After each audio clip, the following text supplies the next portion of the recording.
তো মই আজি আহিছোঁ ফিজিক্সৱালা বিদ্যাপীঠৰ গুৱাহাটীৰ অফলাইন কোচিং চেণ্টাৰটোলৈ। তো বলক ভিডিঅ'টো আমি প্ৰথমৰ পৰা আৰম্ভ কৰোঁ আপোনালোকৰ কোচিং চেণ্টাৰটো ধুনীয়াকৈ দেখায়। তো হেল্ল' গাইজ, কি ওপৰত আপোনালোকৰ তো আশা কৰিছোঁ সকলোৰে পৰা ভাল। তো গাইজ মোৰ পিছত চাওক, তো আপোনালোকৰ মনত আছেনে আজিৰ পৰা একমাহ আগত মই এটা ফিজিক্সৱালাৰ ভিডিঅ' বনাইছিলোঁ আৰু সেইটো ভিডিঅ' মানে আধৰুৱা হৈছিল আৰু মই কৈছিলোঁ যে আপোনালোকক যেতিয়া বিল্ডিংটো সম্পূৰ্ণ হৈ যায় তো মই আপোনালোকক দেখাবলৈ আহি যাম আৰু যিবোৰ ডাউট আছে আপোনালোকৰ সকলোখিনি ক্লিয়াৰ কৰি দিম। তো আপোনালোকে চাই দিয়ক। তো এইটোৱে চাই লওক, এইটোৱে হৈছে ফিজিক্সৱালাৰ বিল্ডিং যিটো ভিডিঅ'ত আধৰুৱা হৈছে। আৰু আজি হৈছে গাইজ ফিজিক্সৱালা বিদ্যাপীঠৰ ইনগ্ৰেশ্যন চেৰামনি, কিন্তু এইটো আছিল 10টাৰ পৰাই, কিন্তু এতিয়া বাজি গেল চাকচোন কেতিয়া বাজিল তো মই দেখাই দিছোঁ। তো 12:08। তো আপোনালোকে চাই লওক কি ধুনীয়াকৈ সজা হৈছে, কাৰণ আজি হৈছে অপেনিং চেৰেমনি ফিজিক্সৱালা বিদ্যাপীঠৰ। তো আমাকো ইনভাইট কৰিছিল 10টা বজাত, কিন্তু আমি অলপমান দেৰি হৈ গ'ল কাৰণ আজি গাড়ী চলাই নাই, বাছ খুব কম। কাৰণ আপোনালোকে গম পাই যে কালি দেশৰ প্ৰধানমন্ত্ৰী নৰেন্দ্ৰ মোদী আহিব আমাৰ সৰুসজাই ষ্টেডিয়ামত, সেইকাৰণে আজি বাছ চলা নাই, বহুত কম। তো আপোনালোক মই এতিয়া ধুনীয়াকৈ ফিজিক্সৱালা বিদ্যাপীঠৰ যিখিনি গোটেই একদম চেণ্টাৰটো কোচিং চেণ্টাৰটো মই আপোনালোক দেখাবলৈ ট্ৰাই কৰিম। আৰু এতিয়া মই সোমাই যাই আছোঁ ফিজিক্সৱালা বিদ্যাপীঠৰ যিটো চেণ্টাৰ আছে তো আপোনালোকক দেখাবলৈ। তো আপোনালোকে ইয়াৰ আগত ভিডিঅ'টোত আমাৰ ফিজিক্সৱালাৰ বহুত মৰম দিছিল, তো আশা কৰোঁ এইটো ভিডিঅ'টো মৰম দিব আৰু সকলোৱে যাতে চেনেলটো ছাবস্ক্ৰাইব কৰি দিয়ে সেইটোৱে আশা কৰিলোঁ। আগতো যিমান মৰম দিছিল এইটোতো সিমানে মৰম দিব বুলি আশা থাকিল। তো চাই দিয়ক। তো প্ৰথমতে আমি চিন্ময় ছাৰক লগ কৰিব লাগে, কাৰণ আগৰ ভিডিঅ'টোত বহুতৰ ডাউট আছিল, তো সেই ডাউটখিনি চিন্ময় ছাৰৰ তাৰপৰা ক্লিয়াৰ কৰিব। আৰু বাকী ইয়াত আমাৰ ছাৰ আছে চিন্ময় ছাৰ, আপোনালোকে অলৰেডি প্ৰথম ভিডিঅ'টোত চাইছে, ছাৰক চিনি পাই চবেই। বাকী ছাৰ আগৰ ভিডিঅ'টো আমি যে বনালোঁ ফিজিক্সৱালাৰ ষ্টুডেণ্ট আহিছিলে মানে বঢ়িয়া বঢ়িয়া, বহুত ভাল ৰেছপন্স পাইছোঁ। Thank you everyone. আৰু বিকাশ, তোমালোকৰ ধন্যবাদ থাকিল। পোনপ্ৰথমতে মই গোটেই অসমবাসী ৰাইজলৈ ৰঙালী বিহুৰ শুভকামনা দিছোঁ। ঠিক আছে, happy Bihu to all of U.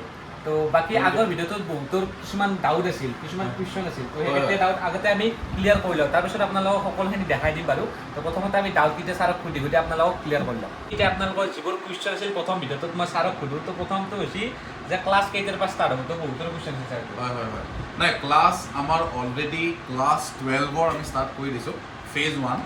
তাৰপিছত ছেকেণ্ড ফেজো আহিব। ছেকেণ্ড ফেজ মানে যিসকলে লেট এডমিশ্যন ল'ব তেখেতসকলৰ কাৰণে এটা বেলেগ ফেজ বুলি আমি কওঁ, ফেজ 2 বুলি কওঁ সেইটো। তো ফেজ 2 12ৰ আমি ষ্টাৰ্ট কৰিম। ফেজ 1ৰ আমাৰ অলৰেডি ক্লাছ ষ্টাৰ্ট হৈ গৈছে আৰু আহিও আছে, ফেজ 1 তাতে চলি আছে। বাকী ক্লাছ 11ৰ ক্লাছ আমি ষ্টাৰ্ট কৰিম 18 তাৰিখৰ পৰা, 18 এপ্ৰিল। 17 তাৰিখে আমি তাত অৰিয়েণ্টেশ্যন কৰিম, 17 এপ্ৰিল আফটাৰ দ্য বিহু। আৰু ড্ৰপাৰ বেটছৰ আমি ক্লাছ ষ্টাৰ্ট কৰিম ফ্ৰম 19 এপ্ৰিল। 18 তাৰিখে তাৰ আমি অৰিয়েণ্টেশ্যন কৰিম, ফেজ 1। তাৰপিছত যিখিনি লেট আহিব তেখেতৰ কাৰণে ফেজ 2ত আমি ক্লাছবিলাক পিছত এক মাহৰ ডিফাৰেঞ্চত আমি ক্লাছবিলাক ষ্টাৰ্ট কৰিম। আৰু বাকী আৰু কিছুমানৰ কুৱেশ্যন আছিল হোষ্টেলৰ ফেচিলিটি আছে জানো? নাই, হোষ্টেলটো কেনেকুৱা হয় কি, ফিজিক্সৱালা আমাৰ নিজৰ হোষ্টেল কেতিয়াও নাথাকে। ঠিক আছে, ফিজিক্সৱালাৰ নামৰ হোষ্টেল নাথাকে, কিন্তু আমাৰ ইয়াতে এটা টীম থাকে, that team is known as SWS team. SWS team মানে ষ্টুডেণ্ট ৱেলফেয়াৰ ছ'চাইটি বুলি কয়। তো সেই টীমটোত আমাৰ ওচৰত 3জন মেম্বাৰ আছে। সেই 3জন মেম্বাৰৰ কাম কি হ'ল কি, আমাৰ ইনষ্টিটিউটৰ বাহিৰত ষ্টুডেণ্টক যিমান ফেচিলিটি দিব পাৰি সেই গোটেই ফেচিলিটিখিনি SWS টীমে দিয়ে। তাৰে ভিতৰত হোষ্টেল আৰু PGৰ ফেচিলিটিও থাকে। তো তেখেতসকলে কি কৰে, হোষ্টেল PGৰ লগত টাই আপ কৰি দিছে, টাই আপ মানে ইন দ্য চেঞ্চ কথা পাতি থৈ দিছে। তো আপোনালোক যেতিয়াই আহিব আপোনালোকৰ সুবিধা অনুযায়ী, এতিয়া বাজেট থাকে, চব মানুহৰ বেলেগ বেলেগ থাকে, ছিংগল ৰুম লাগে, ডাবল ৰুম লাগে বা ট্ৰিপল ৰুম লাগে, বা বাজেট লৈ থাকে, AC ৰুম লাগে, নন AC ৰুম লাগে, গোটেইখিনি ফেচিলিটি তেখেতসকলে হেণ্ডেল কৰি আছে। তো তেখেতসকলক ক'লে তেখেতসকলে গৈ পেলাই আপোনাক দেখুৱাই দিব। তো হোষ্টেল PGৰ একো প্ৰব্লেম নাহে। আৰু কিছুমানে এটা কুৱেশ্যন হৈছে যে ফেকাল্টি ক'ত থাকে, এইটো কুৱেশ্যন বহুত আছে। গম পাইছোঁ, ফেকাল্টি আমাৰ মিক্স ফেকাল্টি থাকিব। তো আমাৰ অসমৰ ফেকাল্টিও আছে, পিয়ৰ অসমীয়া ফেকাল্টি বেছি নাই, কিন্তু 20% মান অসমীয়া ফেকাল্টি হ'ব। বাকী চব আমাৰ বাহিৰৰ পৰা অহা ফেকাল্টি হয়। বাহিৰৰ পৰা আহিলেও কিন্তু আমাৰ অসমতে বহুত বছৰ ধৰি পেলাই পঢ়ায়ো আছে, বহুত হাইলি এক্সপিৰিয়েঞ্চ ফেকাল্টি হয়। এওঁ আমাৰ ক্লাছ চলিয়ে আছেগৈ। মিনিমাম আমাৰ 7 years অফ এক্সপিৰিয়েঞ্চ আমি কৰিছোঁ, তাৰ মেক্সিমাম 25 yearsলৈকে এক্সপিৰিয়েঞ্চ ফেকাল্টি আছে। আৰু কিছুমানে সুধিছে যে ৱেব ডেভেলপমেণ্টৰ কোৰ্চ আছে নেকি? নাই, সেইটো নাই। আমাৰ ইয়াতে কমপ্লিটলি NEET আৰু JEE কাৰণে কোৰ্চ কৰা যায়, বেলেগ আমি ইয়াতে ফ'কাছ কৰা। তো বাকী এখিনিয়ে, আৰু যদি কিছুমান ডাউট থাকিব পাৰে, তো সেইখিনি ডাউট যদি ক্লিয়াৰ কৰিব লাগে তো ডিছক্ৰিপশ্যনত মোৰ ইনষ্টাগ্ৰামৰ আইডিটো থাকিব, তো তাতে আপোনালোকে কমেণ্ট কৰিলে হ'ল, মেছেজ কৰিলে হ'ল মোক, তাৰপিছত মই ছাৰক সুধি আপোনালোকক ডাউটখিনি ক্লিয়াৰ কৰি দিম। তো বাকী এতিয়া মই সকলোকে দেখাই দিম। ঠিক আছে, মই কৈ দি আছোঁ, তোমালোকক লৈ যাব। ঠিক আছে, থেংক ইউ। আহিবা ফিজিক্সৱালা। আৰু ইয়াতে বাইদেউ আছে, আৰু বাইদেউ আগৰ ভিডিঅ'টোত কিছুমানৰ ফিজক লৈ বহুত তাৰমানে প্ৰব্লেম হৈছিল, ফিজখিনিৰ কথা বুজি পোৱা নাছিল। তো বাইদেউ আৰু একবাৰ ভালকৈ আপোনালোকক বুজাই দিব, তো আপোনালোকে শুনি লওক। নমস্কাৰ, প্ৰথমতে বিহুৰ শুভেচ্ছা সকলোলৈ থাকিল। ৰঙালী বিহুৰ ইয়াৰ পৰা ওলগ জনালোঁ সকলোলৈ। আৰু ফি ষ্ট্ৰাকচাৰ হিচাপত মই জাষ্ট ক'বলৈ বিচাৰিম, এতিয়াতো ভালেখিনি এডমিশ্যন হৈয়ে গ'ল। তো যদি তোমালোকে ল'ব বিচাৰা অতি সোনকালে আহি চেণ্টাৰ ভিজিট কৰিবা। আৰু বৰ্তমান 11-12ৰ যদি একেলগে এডমিশ্যন লোৱা তেতিয়াহ'লে আমি ফিজ ৰাখিছোঁ আপোনাৰ 1,16,820 ৰুপিজ, ঠিক আছে, including everything, registration, study material, uniform, recorded class গোটেইখিনি মিলি। তো আকৌ তোমাৰ যদি ড্ৰপাৰ বেটছত ল'ব বিচাৰিছা তেতিয়াহ'লে তোমালোকৰ এডমিশ্যন ফিজ কমপ্লিট এবছৰৰ ফিজ হ'ব 81,420 rupees, including registration, study material, recorded class, যিখিনি ফেচিলিটিছ আছে গোটেইখিনি মিলি, ঠিক আছে। আৰু যদি অকল 11 ল'ব বিচাৰিছা তেতিয়াহ'লে 69,620 ৰুপিজ, ঠিক আছে। Thank you. এতিয়া আপোনালোকক মোৰ ওচৰতে সকলোখিনি দেখাই দিব A to Z physics wellness চেণ্টাৰটো আপোনালোকে চাই থাকক। এইটো আমাৰ এণ্ট্ৰেঞ্চ গম পাইছে, আৰু ইয়াতে আমাৰ এডমিশ্যনৰ কামখিনি ইয়াত হয়। এই আমাৰ ৰিচেপশ্যন ডেস্ক এটা আছে, পেৰেণ্টছ ইয়াত বহে, ঠিক আছে। ইয়াতে কাউন্সিলিং হৈ আছে আমাৰ এডমিশ্যন কাউন্সিলিং ডেস্ক এনেকৈ আছে, ঠিক আছে।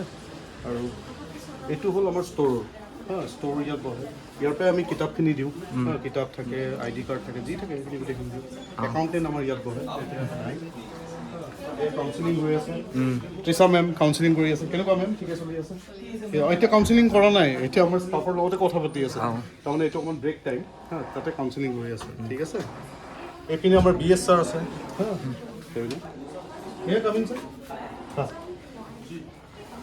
हमारे BS sir Shubham Kumar sir, sir please.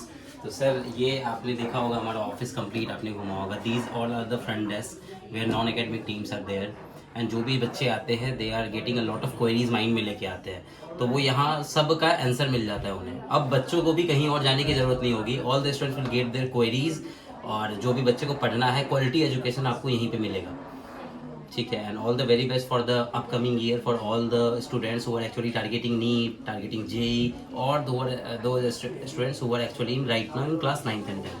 All the very best for that. Thank you sir. बोलो मैं और बाकी दिखाई दिम आपको।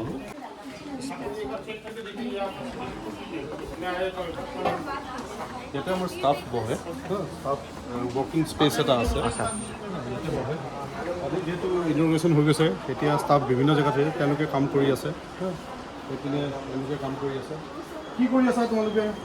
আই কাৰ্ডৰ কাম কৰি আছে। আমাৰ অৰিয়েণ্টেশ্যন আহি আছে, গতিকে তেওঁলোকে আই কাৰ্ডবিলাক বনাই আছে, সেইখিনি আমি ষ্টুডেণ্টক দিম, ঠিক আছে। এই আমাৰ অভিষেক ছাৰ বহি আছে মাৰ্কেটিঙৰ। অভিষেক কেনেকুৱা, কি কৰি আছা? আজি ইনগ্ৰেশ্যনৰ তাকে ভিডিঅ'জ এডিট কৰি আছিলোঁ। ভিডিঅ'জবিলাক এডিট কৰি আছে, অভিষেক ছাৰ। আজি ইনগ্ৰেশ্যনৰ ভিডিঅ'বিলাক তোমালোককো দিম, ঠিক আছে। ব'লা, আৰু মই দেখাই গৈছোঁ।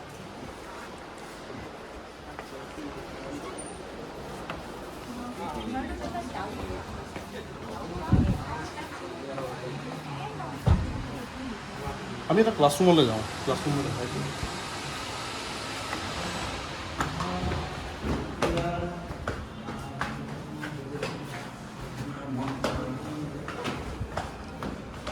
আজি ইনগ্ৰেশ্যনৰ পূজা হৈ গ'ল আমাৰ ইয়াতে, ইয়াতে পূজা হৈছে, ইয়াতে আমি পূজা কৰিলোঁ। ক্লাছ ইনচাৰ্জ বহি আছে, কেনেকুৱা তাকে। আজি টেবুলখন নাই, কাৰণ আমি ইনগ্ৰেশ্যনৰ কাৰণে আঁতৰাই দিছিলোঁ। ক্লাছ হৈ আছে নেকি? ইয়াতে এইটো আমাৰ ক্লাছৰুম, এইটো ক্লাছৰুম আমাৰ, ঠিক আছে। তাহাঁতি পঢ়ি আছে। তোমাৰ ক্লাছ কেতিয়া আছে? ইভিনিং চেল্ফ ষ্টাডি, তেওঁলোকে চেল্ফ ষ্টাডি কৰি আছে, ঠিক আছে। আমাৰ কমপ্লিট ডিজিটেল বৰ্ড, ইয়াত কমপ্লিট ডিজিটেল বৰ্ড, ইয়াত ৰেকৰ্ডিং হৈ আছে। ইটছ এণ্ড এভৰি ক্লাছ আমাৰ ৰেকৰ্ড হয়, আগতে আমি কৈছোঁৱে ভিডিঅ', ঠিক আছে। আৰু complete sound proof, central AC room, সেইখিনি আৰু দেখাইছোঁ। এইটো ৰুমত আজি ইনগ্ৰেশ্যন হৈ গ'ল, গতিকে তাতে ক্লাছৰুম। আৰু ছাৰে যেনেকৈ ক'লে অলপমান আগত সেইটো ৰুমত ইনগ্ৰেশ্যন হৈ গ'ল, কিন্তু ইনগ্ৰেশ্যনৰ পাছত এটা বিহুৰ অনুষ্ঠান হৈছিল, যিহেতু বিহুৰ বতৰ, তো আপোনালোকে অলপমান বিহু চাই লওক।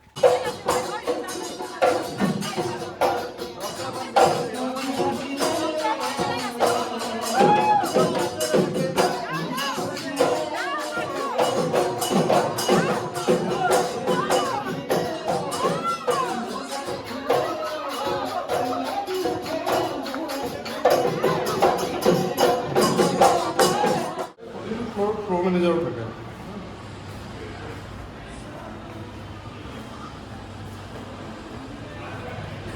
ইয়াত ক্লাছ হৈ আছে, ক্লাছৰুম, ঠিক আছে। ক্লাছ হৈ আছে, এইখিনি ক্লাছৰুম ঠিক আছে বাকী আৰু আগলৈ যোৱা নাই তেওঁলোকক ক্লাছত ডিষ্টাৰ্ব কৰা নাই বাকী মহেশ ছাৰক বহুত বহুত থেংক ইউ ক'লোঁ মানে ছাৰে ইমানখিনি আপোনালোকক দেখাই দিলে তো বাকী যদি আৰু কিবা ডাউট থাকে তেতিয়াহ'লে মোক ইনষ্টাগ্ৰামত কণ্টেক্ট কৰিব ডিছক্ৰিপশ্যনত মই ইনষ্টাগ্ৰামৰ আইডিটো দিয়া ৰাখোঁ তো বাকী মহেশ ছাৰক বহুত বহুত থেংক ইউ ফিজিক্স বেলা একদম বাই বাই দিলোঁ এইটোৱে হৈছে ফিজিক্স বেলাৰ বিল্ডিং যদি আপোনালোকৰ কেতিয়াবা আহিলে ইয়াতে প্ৰব্লেম হয় তো আপোনালোকে চাই লওক তো এইটোৱে হৈছে বিল্ডিং ফিজিক্স বেলাৰ যদিহে মই লোকেশ্যনটো আপোনালোকক ক'ব লাগে ফিজিক্স বেলাৰ তো লোকেশ্যনটো হৈছে এইফালে হৈছে গণেশগুৰি আৰু গণেশগুৰি এইখন হৈছে ব্ৰিজ তো আপোনালোকে জুম কৰি দিছোঁ চাই লওক তো এইখন হৈছে গণেশগুৰিৰ ব্ৰিজ আৰু গণেশগুৰিৰ ব্ৰিজখন অলপমান এইফালে আহিলে আপোনালোকে দেখা পাই যাব এইটো হৈছে বিল্ডিং ফিজিক্স বেলাৰ তো এইফালে এই চিটি চেণ্টাৰখন অলপমান আগত আছে তো বাকী আজি ভিডিঅ'টো ইমানে যদি আপোনালোকৰ ভিডিঅ'টো চাই ভাল লাগিল তো লাইক শ্বেয়াৰ আৰু চেনেলটো প্লিজ ছাবস্ক্ৰাইব কৰি থ'ব আৰু লগ পাম নেক্সট ভিডিঅ'ত আৰু যদি কিবা ডাউট থাকে তো ইনষ্টাগ্ৰামৰ আইডিটো ডেছক্ৰিপশ্যনত দিয়া ৰাখোঁ তো ইনষ্টাগ্ৰামত মোক কণ্টেক্ট কৰি আপোনালোকে ডাউটখিনি ক্লিয়াৰ কৰিব পাৰে তো বাকী বাই বাই